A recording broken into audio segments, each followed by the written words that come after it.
This is the X-Zone Broadcast Network, broadcasting worldwide on broadcast affiliates and satellite program providers, including CNN Broadcast Network, Sirius Satellite Network, Star Media, Good News Radio Network, Angel Broadcast Network, Wiki Broadcast Network, and WPBN TV. For more information on the X-Zone Broadcast Network, visit us at www.xzbn.net.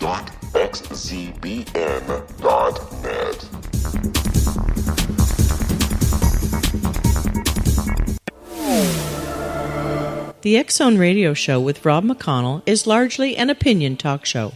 All opinions, comments, or statements of fact expressed by Rob McConnell's guests are strictly their own and are not to be construed as those of the X-Zone Radio Show or endorsed in any manner by Rob McConnell, Relmar McConnell Media Company, the X-Zone Broadcast Network, its affiliated networks, stations, employees, or advertisers.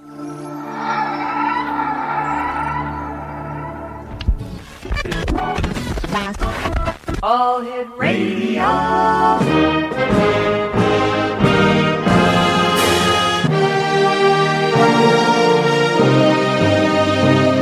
Welcome to the X-Zone, a place where fact is fiction and fiction is reality. Now, here's your host, Rob McConnell.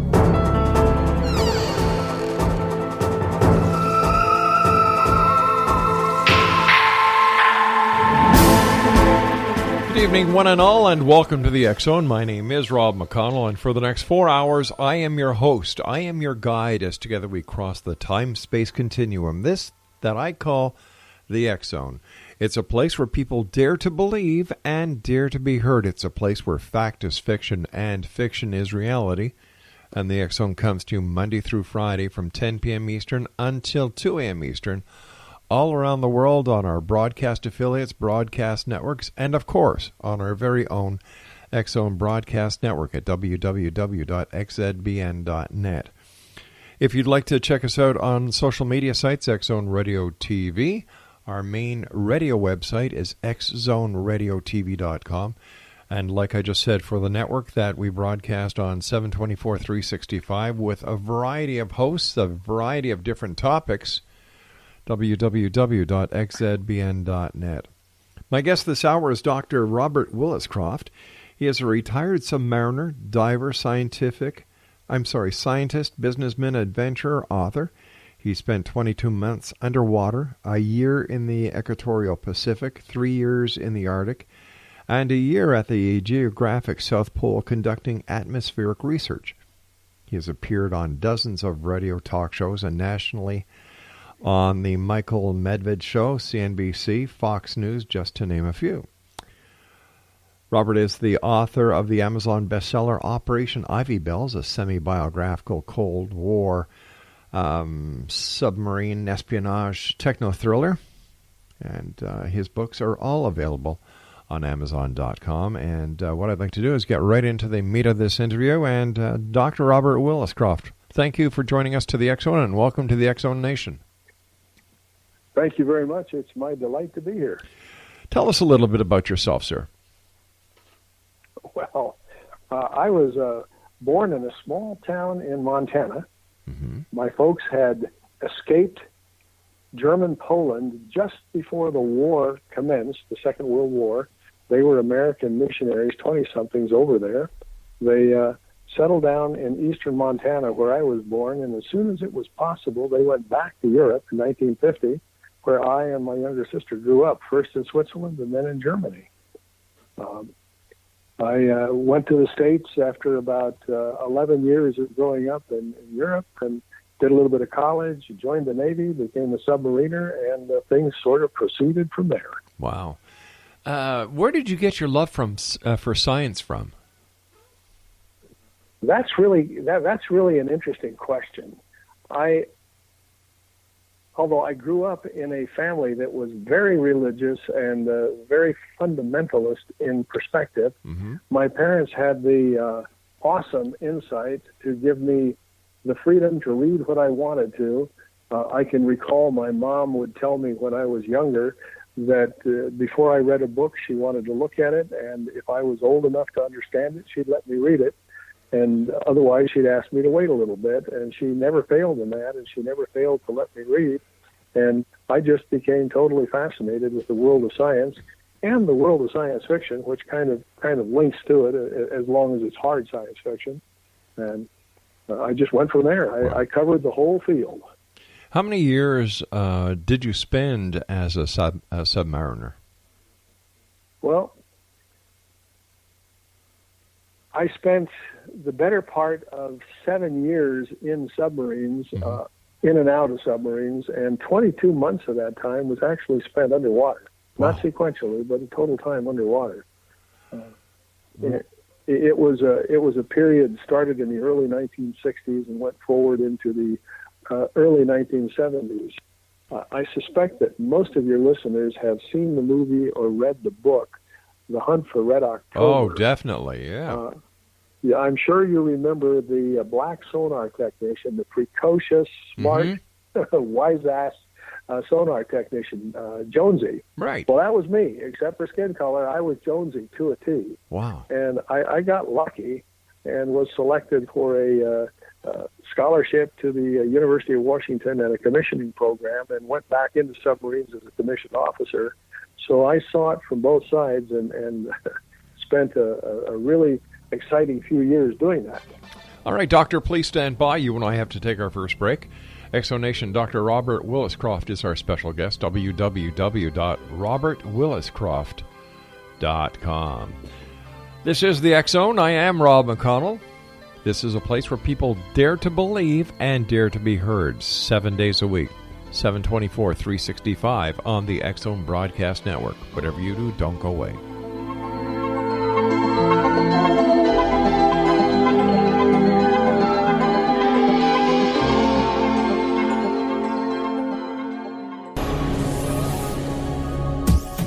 This is the X-Zone Broadcast Network, broadcasting worldwide on broadcast affiliates and satellite program providers, including CNN Broadcast Network, Sirius Satellite Network, Star Media, Good News Radio Network, Angel Broadcast Network, Wiki Broadcast Network, and WPBN TV. For more information on the X-Zone Broadcast Network, visit us at www.xzbn.net.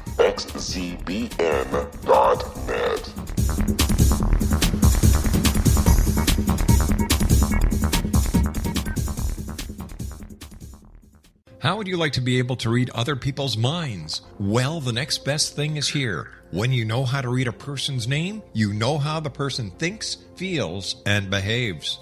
Each letter in our name holds a key to unlock our true essence. Our name contains both our gifts and challenges in this lifetime. Mnemology science discovers personality secrets hidden in the placement of the letters of our names, including the first and last impression people remember about us. Sharon shows us how to interpret the arrangement of letters as outlined in her book, Know the Name, Know the Person. Sharon Lynn Wyeth created mnemology science after 18 years of research and testing her theories, and has supported thousands of people around the world in understanding themselves and others better. You'll enjoy Sharon's unique teachings as she shares her system to learn the gifts behind your given birth name. Even if you don't like your birth name, there are jewels in this book.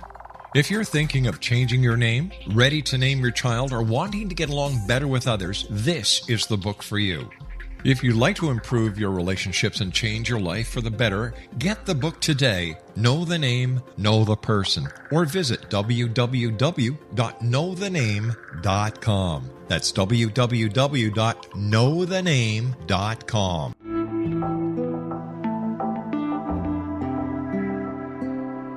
Take a step back in time and discover old Florida cuisine at Marsh Landing Restaurant in Fellsmere, Florida. Enjoy delicacies such as frog legs, gator tail, catfish, and swamp cabbage, or enjoy the more traditional cuisine such as hand-cut Angus steaks, ribs, and seafood. Join us for breakfast with a southern flair featuring sweet potato pancakes, biscuits and gravy, and much more. Planning a party? Marsh Landing's private dining rooms can accommodate groups from 8 to 80 people. While you visit, enjoy the historic pictures, artifacts, and stories that line the walls. Marsh Landing is truly a unique experience.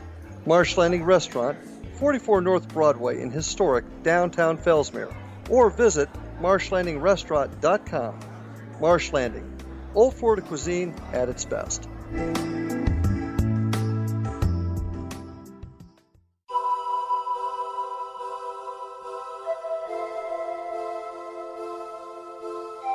If you're a seeker, don't miss the inspiring book Shamanic Awakening, Between the Dark and the Daylight. This remarkable work chronicles shamanic counselor and indigenously trained dream decoder Sandra Cochran's 35 years of experience with diverse wisdom keepers throughout the Americas. Sandy's initiations across the British Isles, Turkey, Greece, and Egypt, combined with her knowledge of symbology, psychology, and myth, influence her dream blog and workshops. Sandy offers private readings, sacred international journeys, a meditative CD, and her book, Shamanic Awakening, to encourage you as you navigate your earth walk and create a deeper connection to yourself. Find this and more at her website, starwalkervisions.com.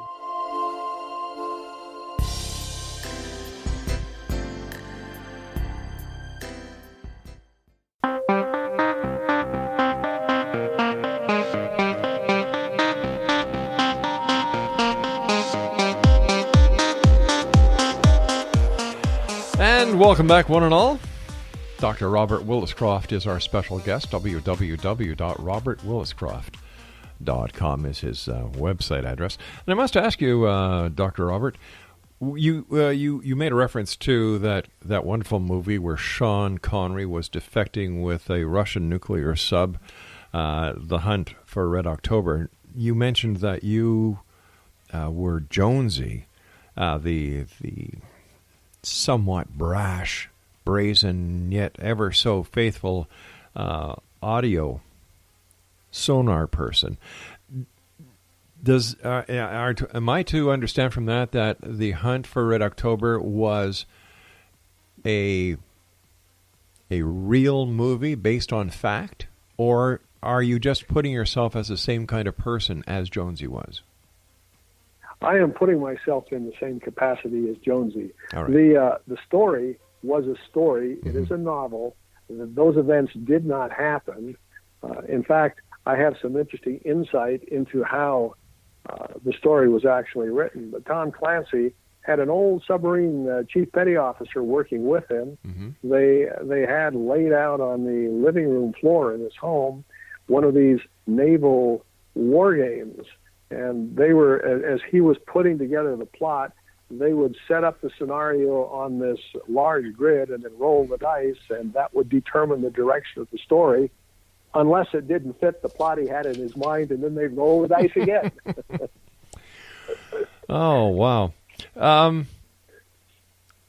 What was I understand you also spent 3 years in the Arctic. What was that like? And what were you doing there for 3 years?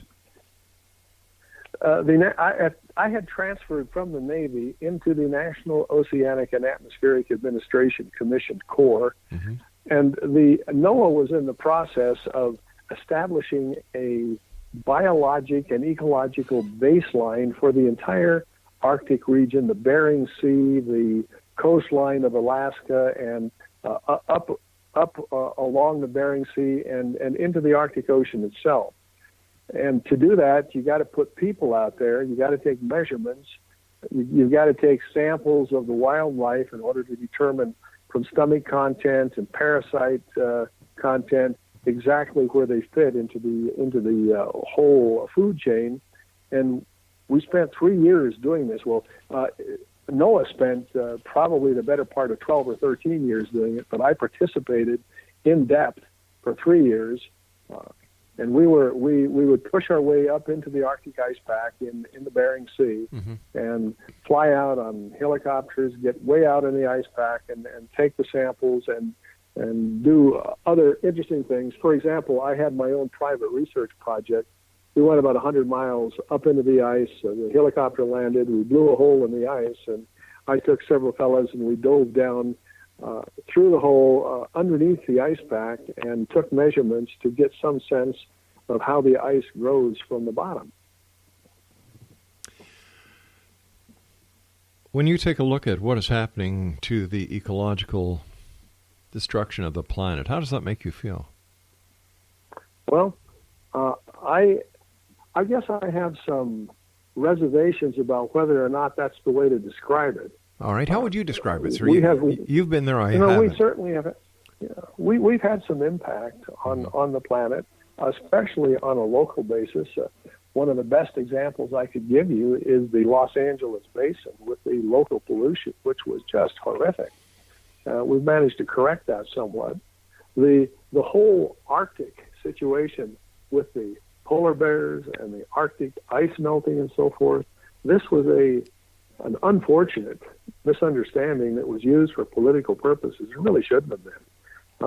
The diminution, the reduction of the Arctic ice pack was part of something that happens on a regular basis. It's called the Atlantic Oscillation. Back in about 1945, we had a similar situation where the Arctic ice pack was reduced to the point where ships could drive through, and it was very much like it was 3-4 years ago. In the meantime, the Arctic ice pack has come back, and it's as icy as it ever has been in human recorded history. The polar bear population never was at risk. In fact, several years ago, when a careful measurement was made by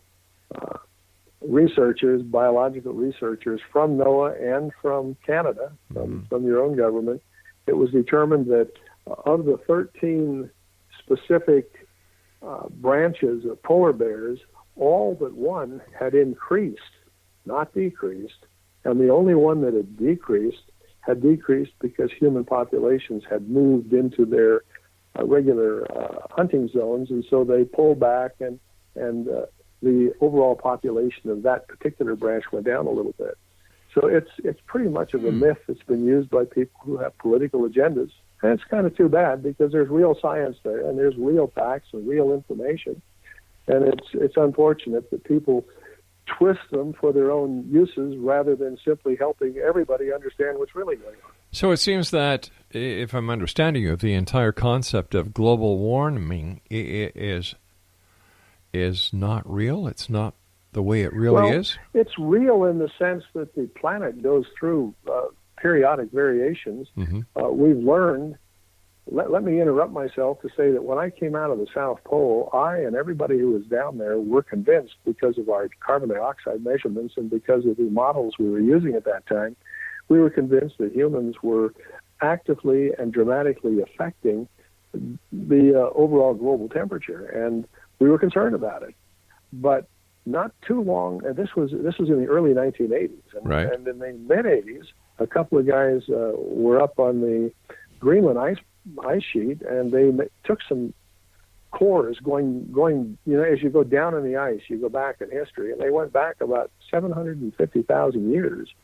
And what they found out is that there really is a correlation between atmospheric carbon dioxide and temperature, but surprisingly, it's reversed from what we thought it was. In other words, when the temperature goes up, sometime thereafter, several tens of years to hundreds of years thereafter, carbon dioxide goes up in the atmosphere, and when the temperature drops, carbon dioxide drops, and it has to do with the sink effect of the oceans, and they absorb and give off carbon dioxide. And in the meantime, researchers in Denmark and in Israel have come up with a very keen understanding of what really is driving global temperature, and it's fascinating. Our sun is actually a variable star. It has 4 major cycles, and I'm going to be a little bit imprecise here because I don't have the numbers directly in front of me.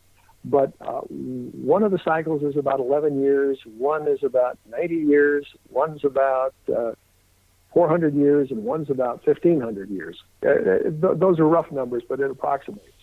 And what happens during those times is that the sun gets warmer, and then it gets cooler, and the whole cycle lasts whatever those number of years are. And as you can kind of imagine, over history, over a long period of time, these cycles tend to come together and then separate back out, so that there are times where there's a lot of solar activity because all of the cycles are together on a high, and there are other times when there is very little solar activity because they're all on the low. Now, what the Danish researchers discovered is that cloud formation, 30% of it is dependent upon cosmic rays. The more cosmic rays you have, the more cloud formation you have. And if you stop and think about it, the more cloud formation you have, the less sunlight gets to the surface, and so the cooler the planet would be. And when there's a lot of solar activity, the charged particles coming from the sun are captured by the Earth's magnetic field, and they shield the Earth from incoming cosmic rays, so you don't have as much cloud formation. When you don't have as much cloud formation, you have more insolation from the sun, and the Earth warms up. The correlation is virtually 100%, and the scientists who've been working on this and who've been looking at it are fully convinced that this is the cause for the periodic warming and cooling of our planet. And what's really fascinating is that we are going into a phase right now, have been for the last 3.5 to 4 years, where the cycles are coming together, and we are looking at a very real mini ice age that we should begin to experience in the next 3 to 4 years. How long it's going to last is a little bit iffy, because measuring these cycles is not quite as precise as saying, strike 3, you're out. It's a little fuzzier than that, but it's going to last for 20, 30, 50, maybe even 150 years, and then the Earth planet will start warming up again. So by the year 2020, you're going to find rivers freezing in the winter up and down the East Coast, and other interesting phenomenon that clearly indicate that the planet is cooling down. So am I to understand that global warming is a farce? Not that it's a farce, but human-caused global warming is not true. Humans do not have the capacity for affecting global warming. Not even with all the emissions that we put in the atmosphere? Well, I understand the basis of your question, and it presumes, the underlying presumption is that carbon dioxide drives global warming. But what we found out in Greenland is it doesn't.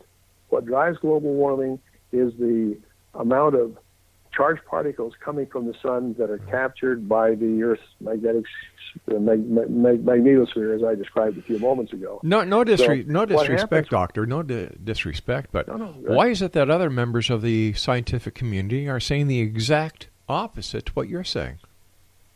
It depends on what members you're talking about.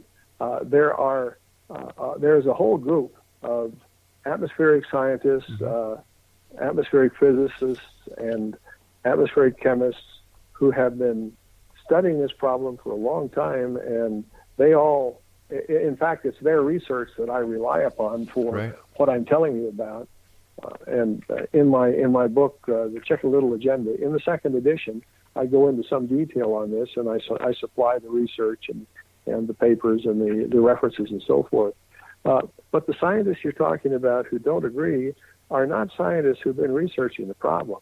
They're scientists who are working in other areas, and they are simply accepting the word of people who are politically driven. And I can't explain to you why somebody lays his scientific integrity on the line and proceeds to modify data to, in fact, some of the NOAA databases have been so dramatically altered, corrupted by people who were trying to prove a point that they have lost, the scientific community has lost the ability to use several years of data at this point because it's been so badly corrupted. And I'm talking about the raw data, not the refined data. And so you can't go back and change it. And of course, the other big factor is the almighty dollar. There's a huge amount of money involved in isolating carbon dioxide, in carbon banks, and in so many areas where the dollar is driving it that the science has practically gone out the window. It's kind of sad. But if you follow the data, and there are people right down the line across the spectrum in nations across the world who are following the data, and they all agree at this point that humans are not driving climate change. The sun is. All right, stand by, Doctor. You and I have to take. Doctor, stand by. You and I have to take another break. Exo Nation, Dr. Robert Williscroft is our special guest. www.robertwilliscroft.com. We'll be back on the other side of this break with the news. Don't go away.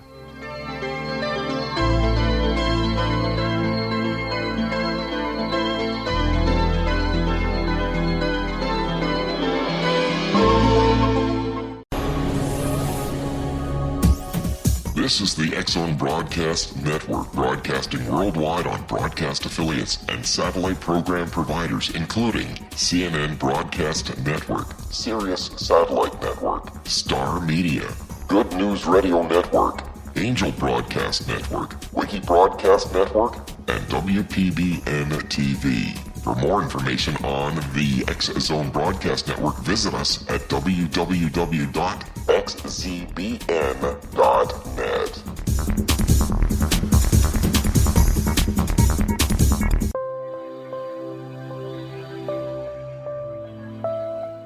There's a legend shared by many indigenous cultures of a time when the nations were cast to the four corners of the world.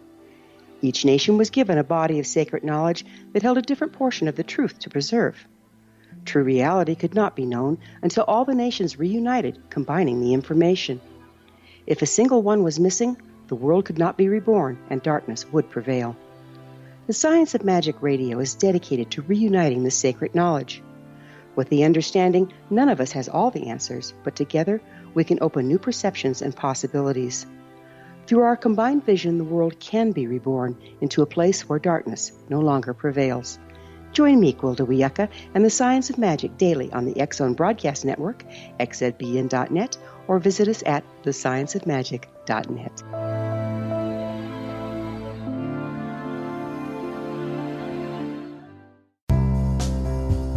Gibbs A. Williams, Ph.D., is a practicing psychoanalyst, supervisor, researcher, and author in New York City.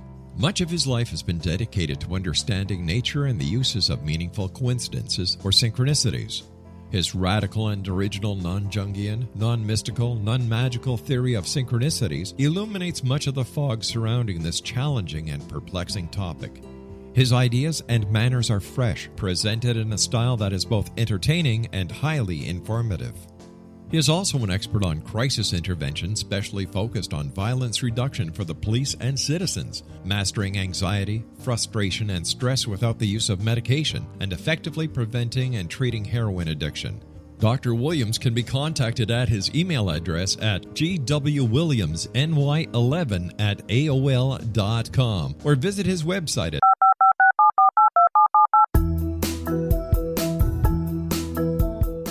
Did you know that when you're on the road with limited data or Wi-Fi, you can still listen to the X-Zone Radio Show with Rob McConnell, The Science of Magic with Gwilda Wiyaka, X-1, Dimension X, Space Patrol, and every minute of the X-Zone Broadcast Network by calling 213-401-0080, courtesy of Audio Now.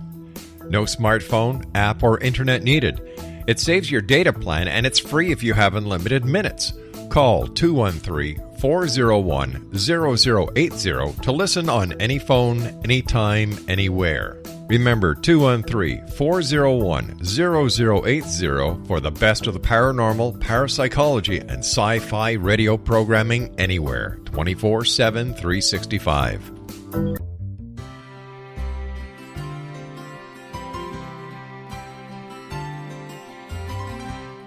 True healing must address 4 levels: physical, emotional, mental, and spiritual, for us to live joyful and productive lives. We tend to treat 3 of the 4, leaving the spiritual languishing. If you're tired of the same dysfunctional patterns cropping up in your life, Soul Balancing is for you.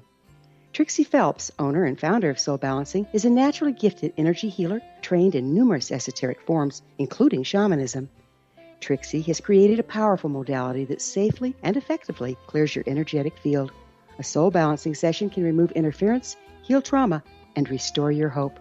Contact Trixie for a life-changing long-distance session today, www.soulbalancing.world.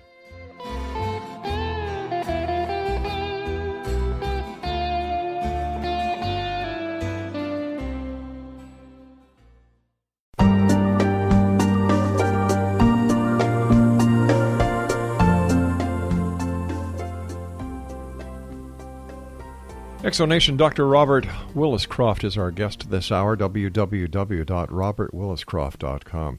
Doctor, can you explain to me how 750,000 years ago carbon emissions were measuring the same as they are today? I'm not trying to contradict you, but that's not what I said. All right, please. What I said is okay. that when they made the measurements, when they went down to 750,000 years ago, and they looked at the bubbles that were trapped in the ice, Right. they were able to measure the ratios of carbon dioxide and the other gases in the atmosphere.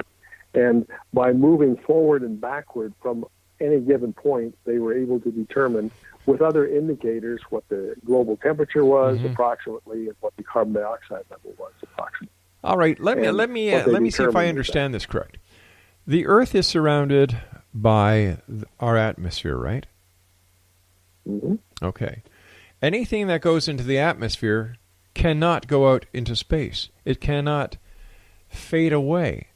So why is it so hard to imagine that over the years, the many years that the planet has been in existence, that plants that are expelling CO2, factories that are expelling CO2, cars that are expelling carbon, and all the smut and all the pollution put out by industry, jetliners, methane gas from cows, that this is a contributing factor and that we are looking at climate change? That's a fair question. Let me address that very briefly by mentioning the name of two German scientists, Gerhard Gerlich and Ralph Choisner. Back in 2009, they published a landmark paper in the International Journal of Modern Physics, and the paper addressed the concept of a greenhouse. Now, the paper is technical. It's about 100 pages long with lots and lots of math. But the bottom line is that, as often happens in life, human beings will look at something and say, yeah, we understand that. Now let's go on to something that's more complicated and more important. And we had done this with the concept of a greenhouse. The presumption we all had, I'm sure you have, I had it, most people have had it, is that the way a greenhouse works, sunlight comes through the glass, it changes its wavelength, and the changed wavelength, the infrared can't get back through the glass, and so it's trapped inside the greenhouse, and that's how a greenhouse works. This is what everybody thought. Well, it turns out their analysis shows that isn't how a greenhouse works. The way a greenhouse works is that the sun comes through the glass, you got a closed environment, it hits the ground warms up. The warmed ground warms up the air inside the greenhouse, and that's why a greenhouse gets warmer. If you open the doors of the greenhouse, the warm air escapes, and it doesn't get warmer. And their research basically said that our models that are operating on the assumption, our atmospheric models that are operating on the assumption that our atmosphere is a large planetary-sized greenhouse is simply incorrect. That isn't how the atmosphere works, and that isn't how it warms up or cools down. It isn't a greenhouse. They take 100 pages of math to prove this, and their paper is hard to understand unless you've got a degree in math. Right. But the concept is easy to understand, especially when you take into account what I explained to you about the effect of the increased charged particles from the sun and how that affects cosmic rays, and how that in turn affects the amount of clouds that are formed, and how that all comes together. So would you say, sir, that everything that science says is correct? Oh, absolutely not. So how do we know these two Germans actually have the correct information and that their explanation is real and correct? That's a fair question, and the way you check it is to check it. You check their experimental data. You try to duplicate what they've done, and you see if your duplication produces the same results that their experiments produced. It's called falsification. What you try to do is to falsify their experiments. And the problem we have had with the climate models that have been used to give us the results that we have is that there has been so much political pressure that the scientists who have indeed falsified them and showed them to be incorrect are simply pushed out of the arena. I can show you, if we had the time and we had something visual instead of just words, I could show you chart after chart of what the current climate models predict things ought to be and what they actually are, and you will see that there's no correlation. They're entirely and completely different. And yet we continue to rely on the models because it's the correct thing to do. When we see pictures coming from China of this, all the pollution, they're wearing masks on their faces to help breathe, and we know that there are serious medical problems that the medical community are pointing directly to the pollution.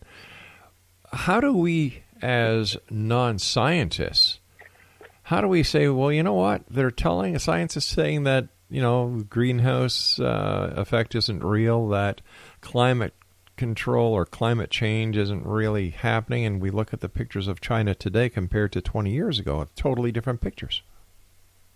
Now, let me first off say climate change is very real. It's just humans aren't causing it. And what you're talking about in China and back in the 1950s in Los Angeles, that's also very real, but that's a local phenomenon. Now, it may be local over several hundred square miles, but that's a local phenomenon. I live in Denver, and there are times when the smog in Denver is choking. And this comes about because of something called an inversion layer in the atmosphere that basically keeps the junk where it is rather than allowing the winds to disperse it and make it go away. But where does all that junk go? This is a question I asked you a few minutes ago. Where does all this junk... And I never answered it, did I? No, sir, you didn't. Where does all this junk go that has been expelled into the atmosphere, since nothing can escape the atmosphere of Earth? Well,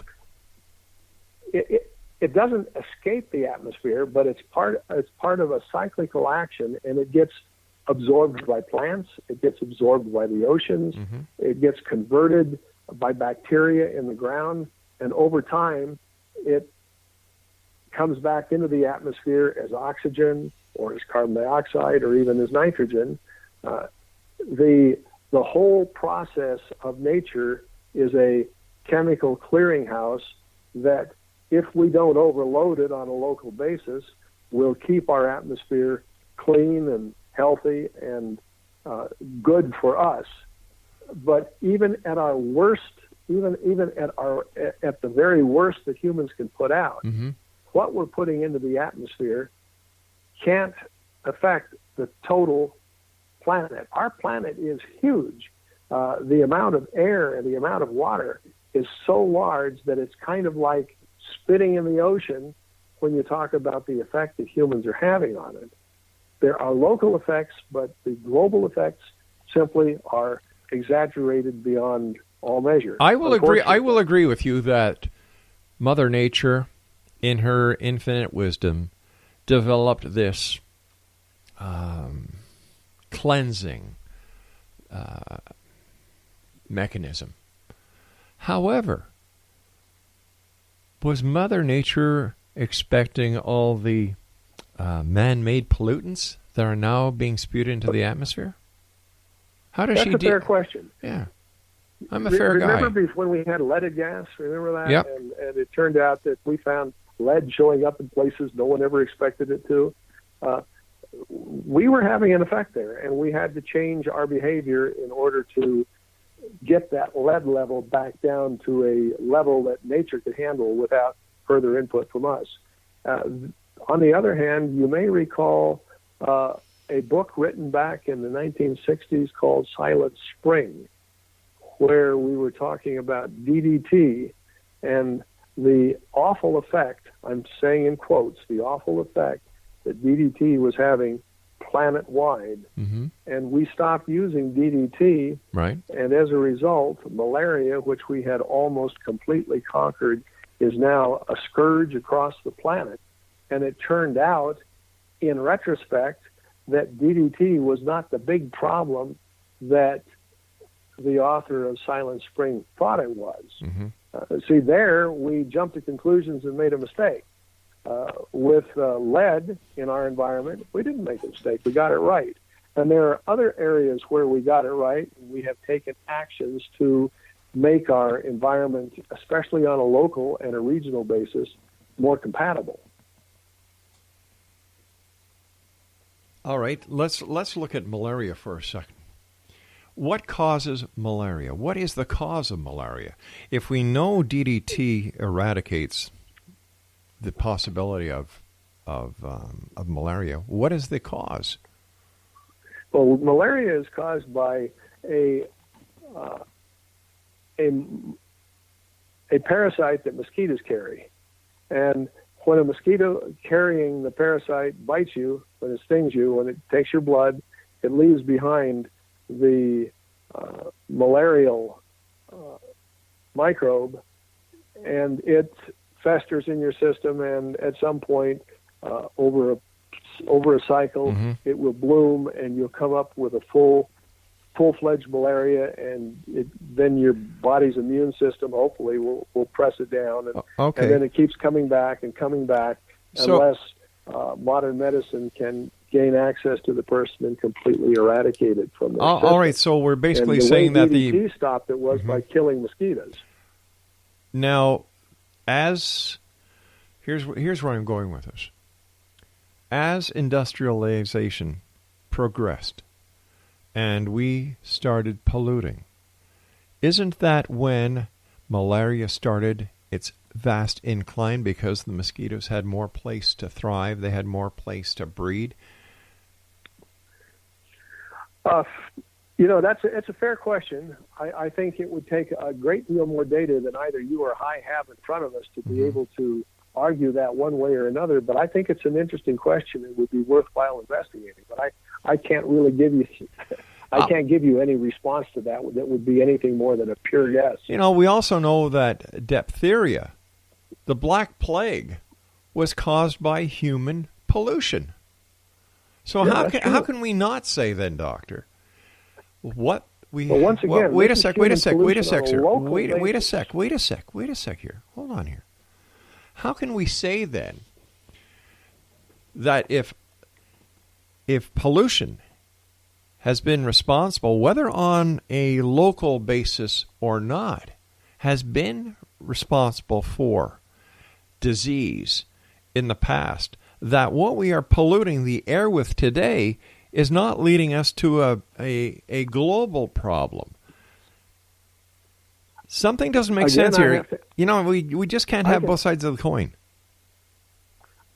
I don't disagree with your underlying premise that if you keep putting something bad in the air or somewhere else, in the water or anywhere where it has the ability to grow on some exponential basis. Hey, Doctor, I hate to do this. Hold that thought. We've got to take a break. Exo Nation, Dr. Robert Williscroft and I will return on the other side of this break. Don't go away.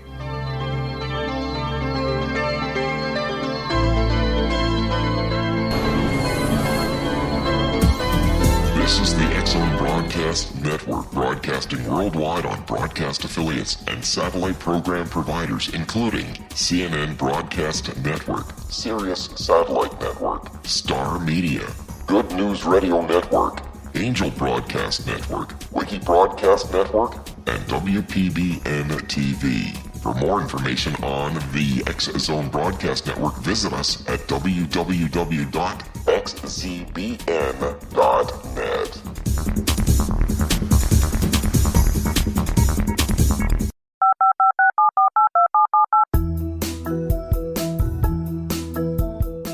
Did you know that when you're on the road with limited data or Wi-Fi, you can still listen to the X-Zone Radio Show with Rob McConnell, The Science of Magic with Gwilda Wiyaka, X-1, Dimension X, Space Patrol, and every minute of the X-Zone Broadcast Network by calling 213-401-0080, courtesy of Audio Now.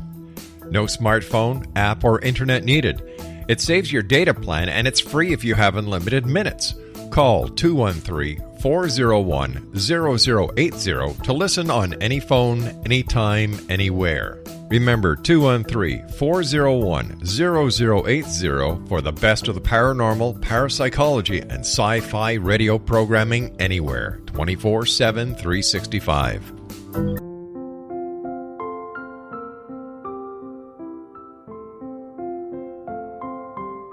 I am Dr. Carl O'Helvey, founder, president of a new cancer foundation focusing on evidence-based physical, mental, and spiritual interventions, including natural cancer cures, prayer, meditation, affirmations, nutrition, and other related holistic cancer prevention and cure modalities. These are used in cancer education, research, and financing care. I ask for your help to continue this important work by donating at www.holisticcancerfoundation.com.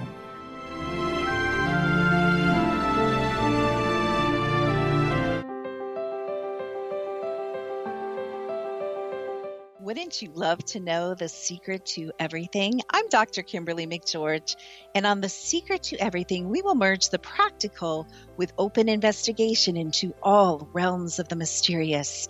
We will talk to cutting-edge alternative health practitioners, those who inspire and motivate you in business and life, and of course, we will share stories of the paranormal, conspiracy, and cryptozoology. You will transform because of the frequency I carry, the frequencies my guests carry.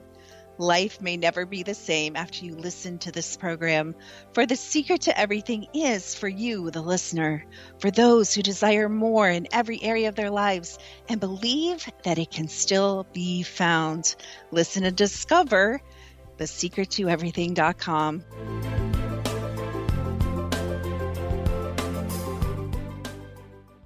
Little children aren't the only ones afraid of the dark. Millions of soldiers return from war zones with PTSD, anger, frustration, fear, and loneliness, much of which surfaces during the darkness of the night.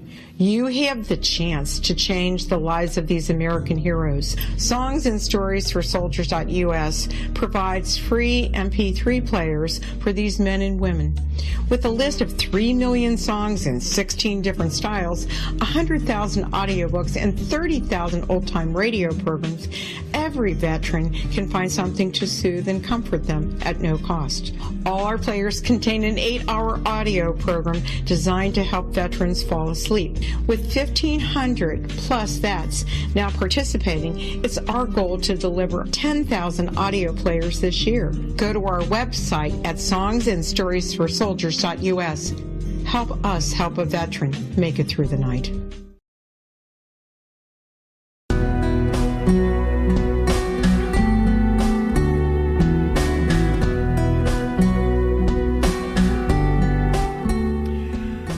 All right, so let's just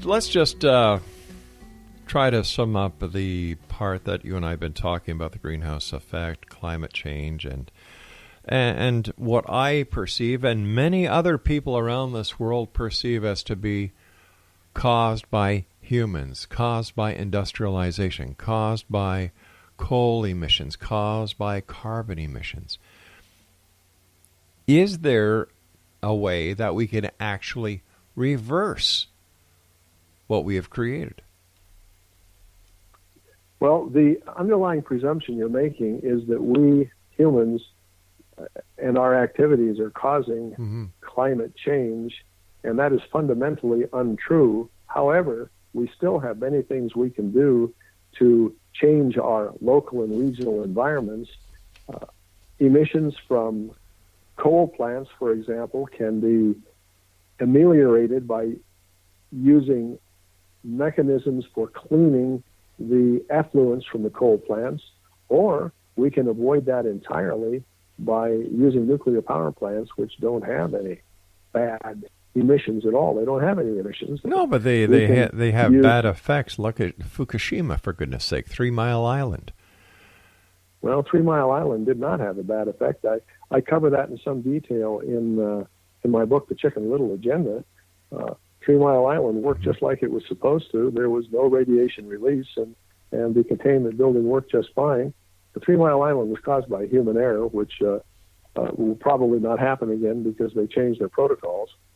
Fukushima was caused, of course, by nature, an unexpected, huge natural disaster, which did all kinds of nasty things, including taking care of a nuclear power plant. And I'm not minimizing it. I'm just saying that there's nothing humans could have done to have made that any better. It was as it was, and it was an act of nature. But if you're putting a nuclear power plant beside open waters, should this not have been taken into consideration, the hypothesis put forward by the scientists and the engineers, that what happens if there's a tidal wave?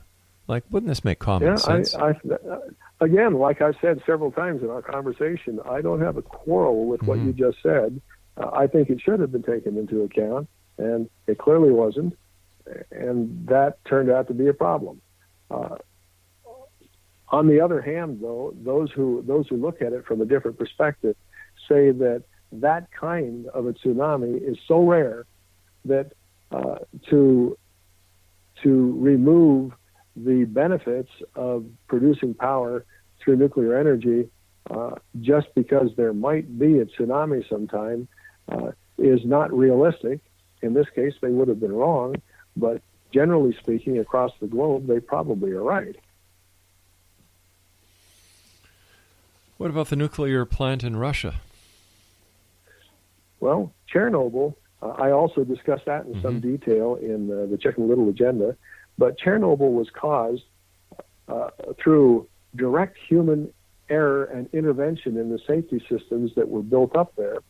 I had the privilege of speaking directly with 3 Hanford engineers who had just come back from Chernobyl, were part of the investigative team, and they sat down in my office and briefed me on what took place.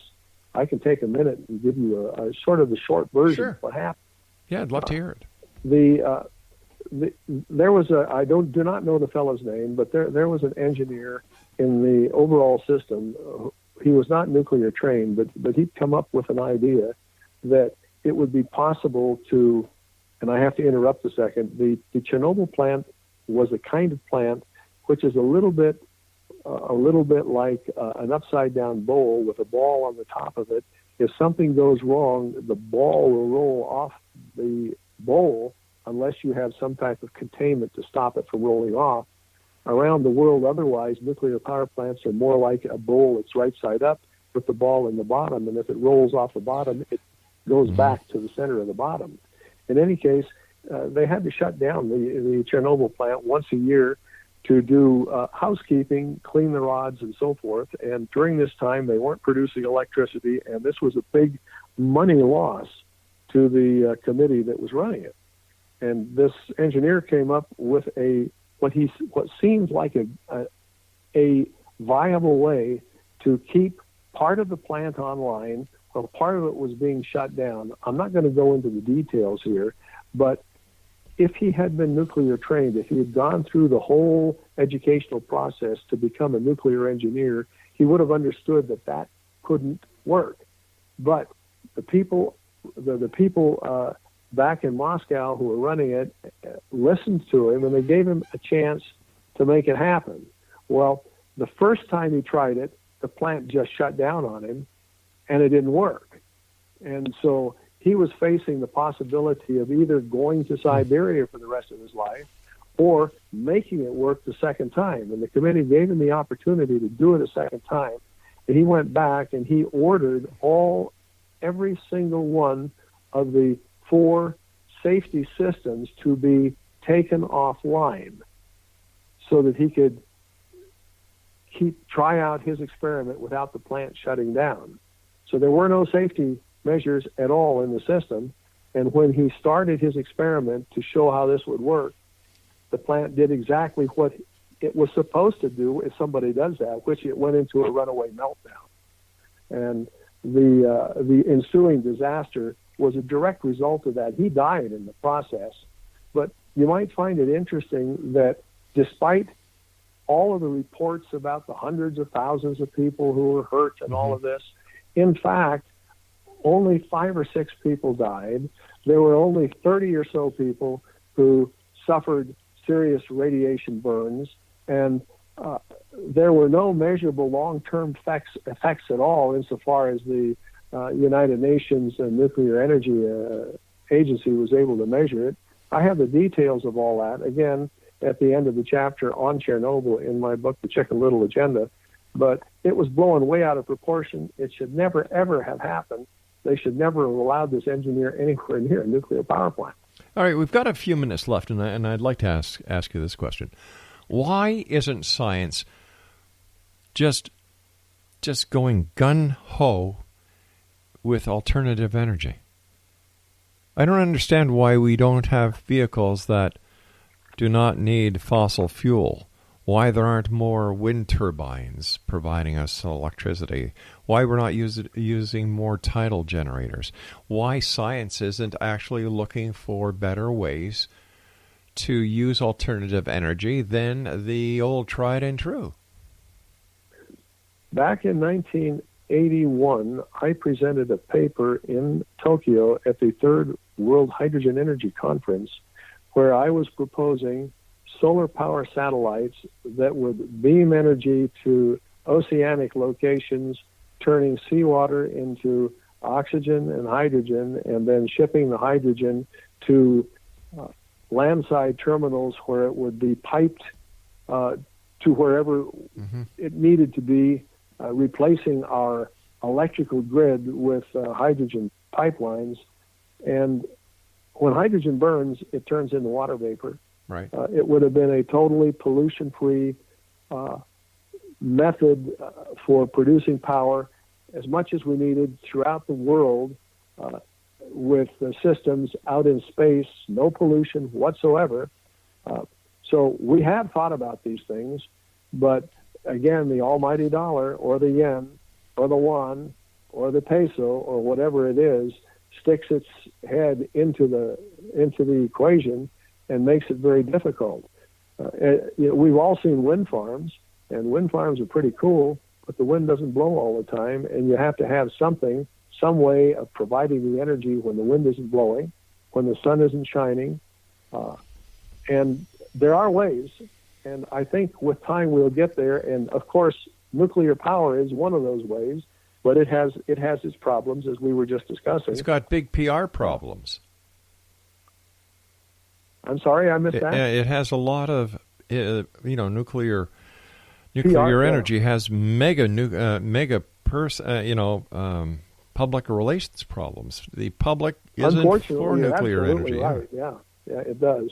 Down in Antarctica, where I spent a year, the Navy put in a small submarine nuclear power plant to supply power for the McMurdo station. Absolutely pollution-free. It was run by 3 guys, completely safe, no pollution. And the green organized groups around the world put up such a fuss that the Navy threw its hands in the air and said, "We don't need this stuff. We don't need all of this." They pulled the nuclear power plant out, and they put a oil-fired power plant in its place.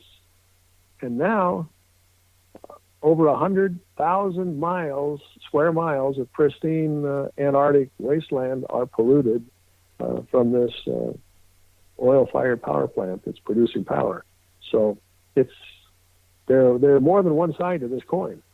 Yeah, I understand that. But what was the core reason for going and investigating in the Arctic? What was accomplished by the study? Yeah, it is a pristine environment. It is a place where we can ask questions and run experiments that we can do nowhere else on Earth. That's the primary reason. It is, for one thing, when you get near the magnetic pole, you don't have to worry. You're not dealing with the magnetic flux lines, the magnetic field that you normally have. So you can run experiments relating to that. You can run experiments. I had my lab down there was called the Clean Air Lab, and we had air that was absolutely clean. Hey, Doc, I hate to do this, but you and I have to say so long for now. We'll have to have you back on in the future so that we can finish this discussion. So thank you very much for joining us. And X-Zone Nation, if you'd like more information on Dr. Williscroft, www.robertwilliscroft.com.